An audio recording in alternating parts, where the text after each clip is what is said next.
Yagnik. I am a principal information security engineer at Roblox.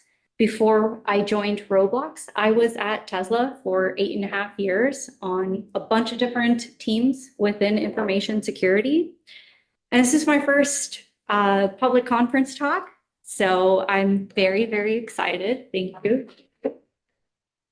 I've done talks before, but they've all been in closed and private spaces. They could be trainings. I've talked to like DFIR groups, so digital forensics and incident response groups. I've talked to parents about how to be safe online. But this is definitely my first public conference, so I'm very excited.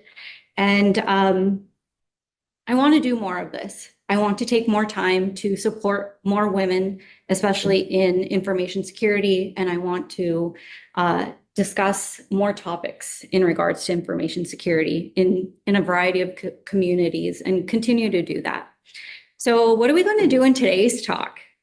We're going to actually talk about why you should care about having a security intelligence program, how to start a security intelligence program, and why you should use detection engineering methodologies and how to apply them to your development and case management pipeline.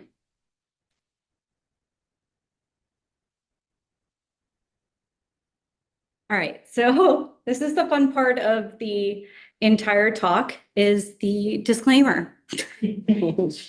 So I will be reading this to everyone. I want to clarify that the views I'm expressing today are solely my own and do not necessarily represent those of my current or past employers. This presentation is based on my personal insights and experiences within the industry and should not be taken as a reflection of my current employer's specific practices or policies.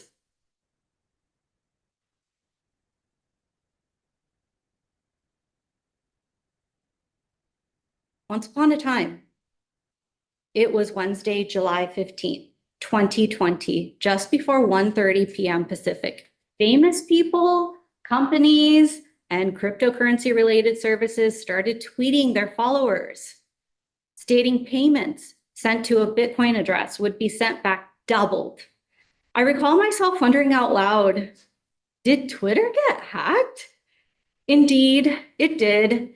Based on the various news articles popping up, minutes later, tweets were removed. And then another tweet appeared, and another. By Wednesday evening, Twitter said it had disabled some features, including tweeting, for some accounts, and it was while it was investigating. Does everyone recall this moment in time? Okay, great. So it was an effort by hackers to scam millions of followers out of their hard-earned money. A total of 130 Twitter accounts were hacked that netted about 120K in just a few hours based on the linked report here. Twitter said it was a coordinated spear phishing targeted attack to its employees with access to its internal systems and tools. Hackers social engineered these employees by calling them up, claiming to be Twitter's IT, and getting them to trust them, right? They said, hey, the VPN is having problems. They knew personal information about these employees, so they gained their trust, right? They started gaming the system. They had done their reconnaissance work already. Twitter's employees entered their usernames and passwords into a phishing portal that was identical to Twitter's VPN website. And it was hosted by a similarly named domain.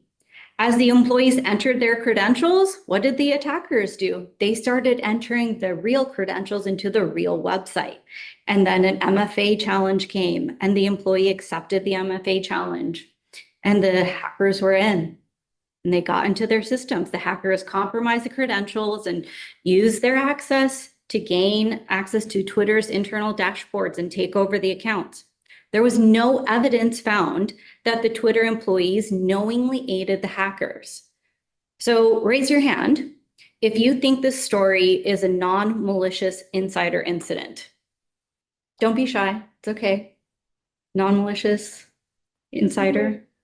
Okay, we got one hand at least. We'll just remember what your thoughts are. If you feel comfortable raising your hand, think about where your stance is, and we'll go into this a little bit more later. So if the story before this didn't convince you that you need to have an insider program that's worth its salt, here's some concrete numbers. 16.2 million is what was the average yearly cost related to insider incidents in 2023, not like just now or not 10 years ago, but just maybe 6 months ago, right? Plus, what else? You have potential reputational harm, compromise of your data, disclosures, regulatory fines, right? So malicious insiders are actually less common, but they tend to cost organizations more.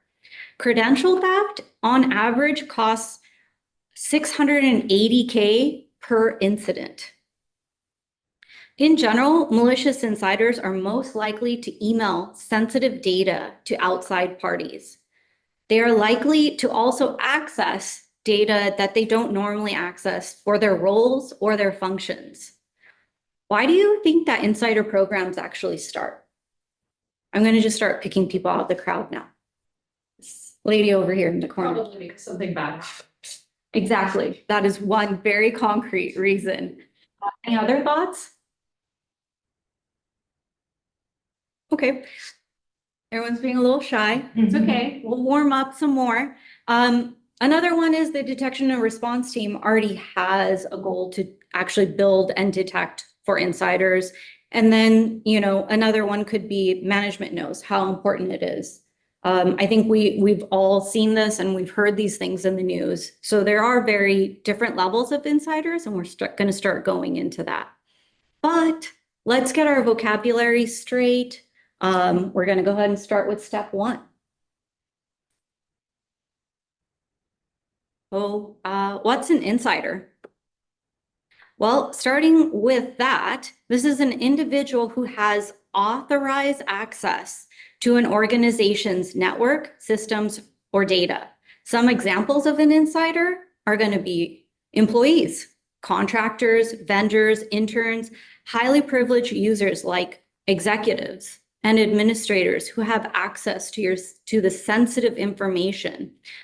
Developers, they're the ones that are building the source code, right? And finally, one that you may not always think of, but resigned or terminated employees. They take a lot with them too. It may not be the data as well. Who can tell me what's an insider threat? Over here. Espionage? That's a good one. It's so there's a standard National Institutes of Standards and Technology, NIST. They define an insider as the use of authorized access, wittingly or unwittingly, to do harm to the security of an organizational operations and assets, individuals, other organizations, and the nation. Someone's in the waiting room. It's got that. Most workers need some level of insider access to do their jobs. When that access is misused by an inability to recognize what's happening, AKA negligence, right? Or by accident, being outsmarted, or even just malicious behavior, it can do harm to an organization. All risks may not always be proactively accounted for, and there's no single method to managing them because they all vary. This super useful chart here actually comes from an organization by the name of MITRE, and it's classifying the various insider types. So does everyone know what MITRE is? Okay, so I won't be busy explaining what MITRE is to you. An example of a non-malicious negligent insider is someone who might frequently leave their system unlocked at their desk, right? Why are they considered negligent? Probably because in new hire training, you got the whole notice like, hey, you should lock your system when you walk away, right? There's probably some policies that you've signed, some documentations. So you've got training and then you went ahead and left your system unattended, and that could result in unauthorized access to that system. Another example of a non-malicious insider is a mistaken insider. This is someone who's under pressure, maybe potentially somebody in finance who has a deadline and is trying to close out the budget, and they accidentally email a sensitive document to the wrong recipient. Y'all remember the Twitter story earlier? Mhm. So now who thinks these employees are negligent? Can I get some hands? It's okay. This is a safe space. Okay. Who thinks they were mistaken? Okay. And who thinks they might be outsmarted? All right. So by definition, they are considered to be outsmarted. Why? Well, because the attackers exploited the human behavior, right? They did their work, they did their homework, they got personal contacts. Yes. Sure. So this is when they mimicked the VPN portal, right? Yeah. So they could have potentially, verified, I mean. Yeah, you're using right. It could be a very good mix of or something. Yes, I 100% agree. Documentation online, though, says considered outsmarted, probably because they took like a layered, methodical approach. And this is not something that people had done in the past, Yeah. right? Like it was usually just kind of like the one step to get there, but this was like, kind of like a domino effect of steps. And so it was considered outsmarted because of something novel, new method done. So now that I've convinced you, having an insider program is super important. Let's talk about naming programs. All right, so these all obviously end with the word program, but I took it out because it just looked too redundant on the slide. So it's really important when you name a program, and especially an insider program, because that affects how leaders and key stakeholders see it, right? Which can influence their support, quite honestly. And personally, I believe it's better to see employees as partners rather than threats.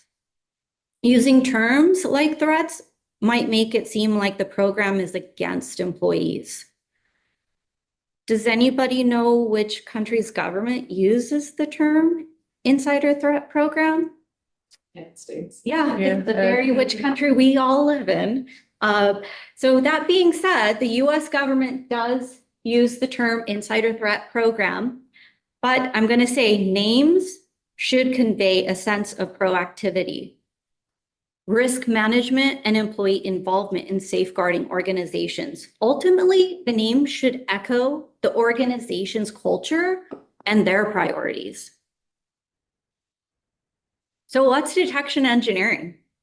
Well, in a nutshell and very simplified for this talk, it's the engineering of detections that we create alerts based on logs stored in our SIM. More to come on what's a SIM. There's 3 different categories of detection targets. The first is threats or possible threats. For example, malware, hacking tools, attacker activities, backdoors. The second is anomalies. So deviations from the normal. For example, is activity happening at 2 a.m. and this person doesn't usually work at that time? Uncommon traffic patterns, weird locations for files. Lastly, items of special interest are another example. So maybe contents of stolen data, policy violations, breaches of law. What are some methods you guys might be able to think of, or what's a method someone can think of to detect someone accessing files in a highly sensitive file store? The lady in the back right there at the head of the table. A way of detecting. Yeah, what do you think how you can detect it? I I guess, figure out what you're monitoring for Yeah, and that's a alert big one. system based on that. Yeah, that's a big one. So I might use something called a honeypot, and those are kind of decoys you can set up on your network, right? You can implant a file to trigger if it's accessed, or sprinkle AWS credentials and they'll send an alert. So step two, now that we all are on the same page, now we are going to look for the why, right? So, or the how, sorry. So let's get it started in here, ladies. So a mentor of mine who has built multiple successful security intelligence programs told me to build an effective program, you need to begin with showing success in what you already have first. So before you even think about going to your department or executive staff for budget to buy a new product, leverage what you already have in your organization. Deep dive into the systems, the logs, the tools, the alerts that you already have. Are there preventions you can put in place? Steps like disabling copying of files to a mounted external storage? Or can you completely block someone from being able to do that? Obviously, you would get buy-in for that. Or, uploading files to a personal public storage. Cloud sites like Box, Microsoft, Google. Can you prevent attachments of specific files? Maybe these specific file sizes or types might be very important in your guys's organizations. Visibility is important to building your alerts. So if you don't have your logs in your SIM, solve that first. Your logs should be sent to your SIM, which is in short, a security information and event management, so that you can build your alerts and investigate as needed. Some examples of SIMs are Splunk, Logarithm, Elasticsearch. SIMs usually have a framework called a common information model. And this is basically a model that tells you how your different log types, what those fields should be in those log types. Like, for example, email logs or network logs. Maybe you should have a source. Maybe you should have a destination field. And that really helps in the long run with maintaining good hygiene and teaching people what good logs look like. Because when you have tools that are also bespoke built, people are like, oh, what kind of log should I send you? And giving them a common information model will be very helpful for them to rely on. So this is an example of some very randomly generated code that I used. And anyone willing to try and walk through what they see here? Yeah, come closer.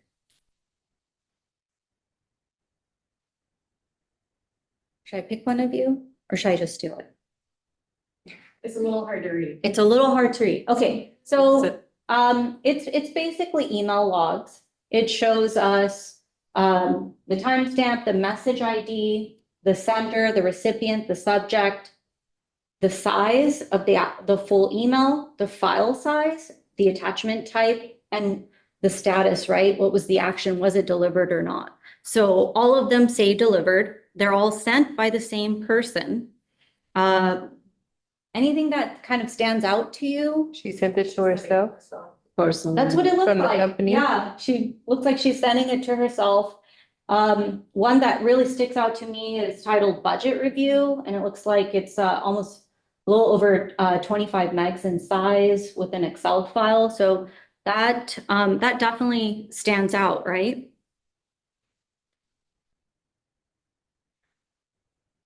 So after you've taken a deep dive into what you already have and have gotten the logs into your SIM and settled on logging standards for your different log types, another piece of advice would be to normalize on timing. Current you will really thank past you if you decide to standardize on like using Pacific time or Greenwich Mean Time. But of course, if you love doing time conversions, just stick with what they sent you. all right? Unless, you decide like there's a greater being that says, no, you're going to send everything in different time sizes, then you're going to be just spending your day doing the time conversions, quite honestly. I did live that life once. Great. So now we can start building alerts, right? Finally, have we gotten there? No, sorry. There's still a little bit more to talk about. The next is you have to define your standard fields for building an alert. And you can use something that I've used in my past life, which is Splunk's alerts common information model, or you could also just build your own. You can take this and other ones that you find online and get ideas from it and really work with building your own customized alert common information model. Why not, right? So you going kind of back to the logs that we saw on the previous page, right? When you're thinking about building alerts for insiders, you're going to want to do them in a time chunk based window instead of like per log line an alert. So we saw there was 5 lines there of alerts, right? So now imagine instead Sarah sent 50 emails in a span of 2 hours. I don't think anybody wants to be actioning, potentially 50 alerts, right? That's just a quick cause for alert fatigue right there. So what should you do? You should aggregate your alerts. And so that one alert would then show 50 emails activity in a span of maybe, for example, 2 hours. So there's an icon of a pie. You might be wondering, what's that pie been doing up here this whole time? So it's kind of an analogy I use to explain to people how hard it is to be in an insider kind of domain and space. So imagine this slice of pie. Those are all your insiders. Everyone's doing their work as they normally should and do, right? Because we've hired some great people. Now take a really, really small sliver of that pie. And that's going to be your non-malicious insiders. These are the people you want to detect, protect, and deter, right? Then take an even smaller sliver of that pie, and that might be your malicious insiders that you want to monitor for. So once your search is built, you want to test over batches of time to see what your alerts trigger. You want to generate your own tests. What are your edge cases? Do you need to build ignore lists? Do you need a vendors list? Or how about the leavers list, right? The people we don't usually think about very often who have already left. Do you know what systems, right? Do you have a mapping to identities to assets? Some people have more than one system, right? And you should definitely automate these things, by the way. Can you build baseline searches to determine anomalous activity? Do you think that Sarah from the previous page maybe submitted a notice to HR recently? I don't know. Let's keep digging into that. But so here's a very fictitious snippet of an alert. It's using Splunk's SPL, and we're just going to kind of go through this alert. So this is those email logs that we saw that Sarah generated, right? And what we did is we're talking about doing a stats count by sender and recipient. So we want to see who that person is sending to and how many times. And then we just picked the count being greater than 2.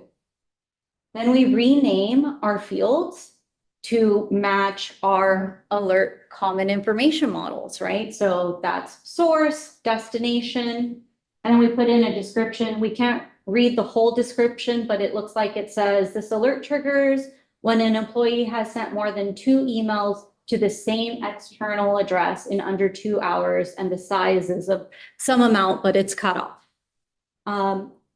something that you're gonna want to do is you're gonna want to use this field called ID and generate a unique hash. You can use whatever fields you want to generate that unique hash. In this snippet of a search, I use timestamp, source, destination, and subject. Why? Because when you build and run your alerts, you're going to want them to be overlapping in time windows. And then you're going to go back and we're going to remove your duplicates because it's better to have duplicates than have potentially missed an event. And then, of course, your naming convention. This is something that everyone's going to spend a lot of time on. What do you name an alert? How do you name an alert? This was something that I had done in my past where I, just used the company name. That way I knew this was a custom alert that was built. Yes. But if an email is sent under 2 hours, will the timestamp, the hash will still be a duplicate because the timestamp will differ, right? Yeah, so it will take the first time. The first time it was sent. Yeah, which is going to be in that, it's not. In those 2 this hours. snippet. Yeah. Yes. Sorry if this is. No, it's good. not I like relevant. questions.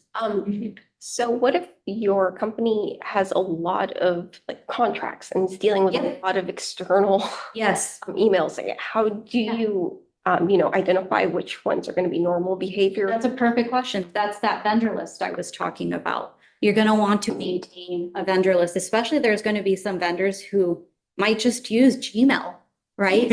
Exactly. For Sarah, we don't know. We don't know if she was really communicating to herself or to a vendor, right? We still don't know that yet.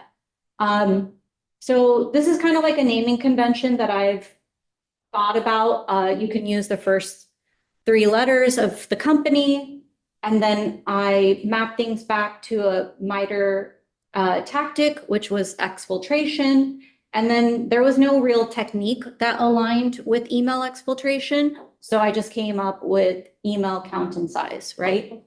And then you want to tell whoever's going to be reviewing the alert what the severity is. That's going to come from your severity definitions that your team decides. Another thing is you're going to tell them what kind of alert this is. Is this an alarm? Is this an alert? Is this an event, a task, a warning? I don't know. I don't know what this is yet, but it's something anomalous and weird that happened in my environment. And then mapping to MITRE is something that people do because at the end of the day, you're going to have this giant map that hopefully someday you can show your execs and it'll be all filled and say, I have built all the alerts. I don't know if we'll ever get there, but that's the goal. And, just normalizing the fields to follow that information model. And then a big piece is you want to dump your alerts into another index. And that's where you're going to start doing your dedupe calculations, right? So just like software engineers have a software development lifecycle, so do detection engineers. And if you're not using one, you should. It shows actually how mature the organization is. And you're going to want to also use detection as code. So codifying alerts and writing them in a machine readable format like YAML, JSON, or a domain specific language, whether it's Elastic's EQL or Splunk's SPL. And this is going to help for things like versioning and collaboration on detection logic. So also, why would you want to codify your alerts? Because someday you should want to build automated detection CI/CD pipeline, right? Continuous integration and continuous development. But that's kind of a topic for another day and another talk. So I won't go deep into that. There's a whole another hour talk. So applying the detection development lifecycle is critical. It's a critical component to your program, right? It means that you've got processes and procedures in place and you're able to maintain your detections, right? So let's kind of break this down a little bit. So this detection lifecycle has really 2 main sections. It's detection creation and detection maintenance. Spoiler alert, detection maintenance never ends. It should just actually be like a small loop constantly. So what do you do? in the requirements gathering phase? Well, you determine what are your goals of your detections, what are the systems you're protecting, how the alerts are going to be received. Are you going to use Slack? Are you going to use Jira? What is the, and you should also determine what's a priority and what's the risk, right, on the alert that you want to build. And some of that is going to come from your intelligence programs or other teams like red teams or previous incidents. And you're going to often want to also map to MITRE, which is what we talked about on the other deck. And does everyone kind of understand what the MITRE attack framework is? Okay, so we all get that a tactic is the thing that they want to do, like exfiltration, and the technique is how they did it, essentially copying to USB. Great. Okay, so then you're on to the design phase. Each detection should have a clear purpose, which is transformed into what's called a detection strategy. And when you start strategizing, that's when you start bringing in the other people involved, right? The responders, what is their expected, response supposed to be? Is there a playbook that they can do? How much percentage of alerts are they thinking that this will fire, right?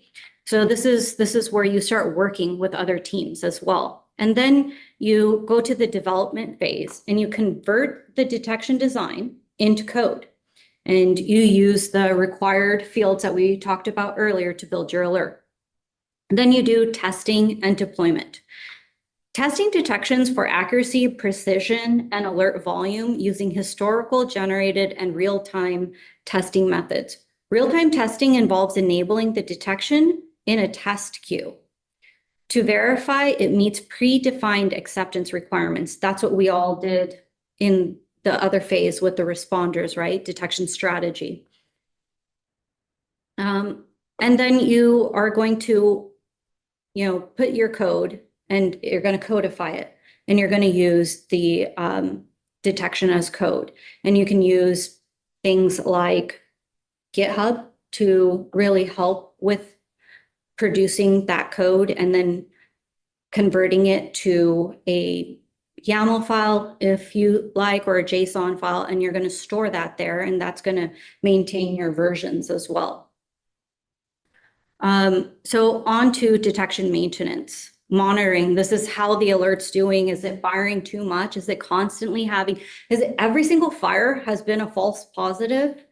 This is really important. This is an alert feedback phase. So, and you're going to want to be in this phase actually all the time, because even when the alert goes into production, you still want to know how your alerts are doing. And then continuous testing. This is something that teams, detection and response teams or even intelligence teams tend to skimp out on. But how do you know that your alert is actually still working, especially if it's never fired? So yeah, you're going to want to be running regular tests. And that actually shows a mature process and team. So I think I already went into this all, but why go through all this? Why not just grab out some alerts and then, call it a day, job done? Well, if we did that, we'd have really angry analysts or responders, right? And we'd have no metrics to tell us how anything's doing. So those are some pretty big keys. And of course, a great feedback loop, cross-functionally working with other teams. So now let's talk about case management. Case management is going to be where all of your alerts go. And this is where an analyst is going to go to review the alert that fired and triggered. What you should really aim to do is you want your analyst to be able to have everything that they need to see on that page when the alert triggers. And so that's going to be enrichment work. You're going to tell them what are previous incidents that you've seen or alerts that you've seen that fired for this identity before. You're going to want to tell them who is that identity, how long have they worked, what team are they on, right? Does this person need to be added to a VIP list? And that kind of determines like, oh, maybe Sarah was actually, working with a vendor that had, just a generic email, but she accidentally sent some budget file, right? That would then put her on some kind of VIP list. And if she got on that VIP list maybe 3 times, we're going to generate an email because she did it out of, negligence, not out of malice, or she maybe was sending her notes about the budget review, right? We don't really know. That was just the logs. So you want to help get your analyst to a space also where they can weed out false positives and authorize activity or true positives on your alerts. So you want to present them with that data. If she was a leaver, I would like to know that, right? If she sent those emails, we should present those emails to the analyst to review so they could take a look at those attachments. So another goal is to maybe have a machine help make these decisions, maybe when a human is sleeping, right? We're not always on. Maybe we don't all have a 24/7 SOC coverage. So you can use some ML there, machine learning there, and use your APIs to get that data for the analyst to review those files, those emails. They're going to go a long way, especially for insider alerts. Alert feedback is also extremely important. So yeah, that's kind of a little bit on that. So let's go into case management metrics. I found this, or actually a coworker of mine actually found this for me. And this is really great, right? Because we talked about the alerts about, your detections that you built, but we should also have case management metrics. And this is very important because the people who are reviewing the alerts, they're going to actually tell us how good the alerts are just by how much time they've spent on the alert. If they're spending like 30 minutes on an alert that's potentially maybe just an auditing alert, there's a problem there, right? Like we've got to refine it. We've got to go back into alert maintenance. So in this alert timeline, what happens is, an alert comes into a queue. Expel is some company, I don't know, online somewhere. And 4 minutes later, somebody picks it up and it's an alert for a vendor called CrowdStrike, and the alert was defense invasion. And there's another alert associated to this as well. And that person reviews it for 4 minutes, and then they upgraded it to an incident. And then 5 minutes later, the host gets contained. This 13 minutes total is actually a really good response and containing a host, but maybe, having those metrics it's important because we wouldn't have known 13 minutes is actually a really good response, right? And then maybe you get better and you're like, oh, maybe, well, because we've saw multiple alerts for a system, if we do see that, maybe we can take some kind of containment action automatically, or maybe we can suggest that to the analyst, like, hey, we've actually seen this alert multiple times for this. You might want to just contain the system and then work through that later. And finally,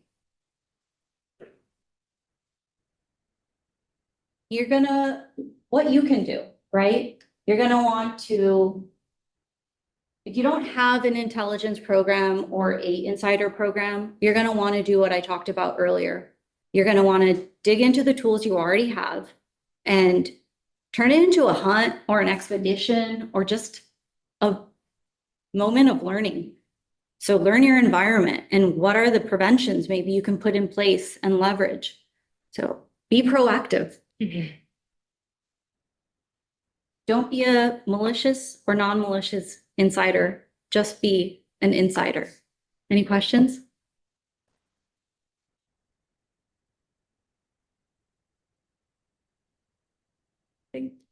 Y'all got it? Awesome. Okay, thank you.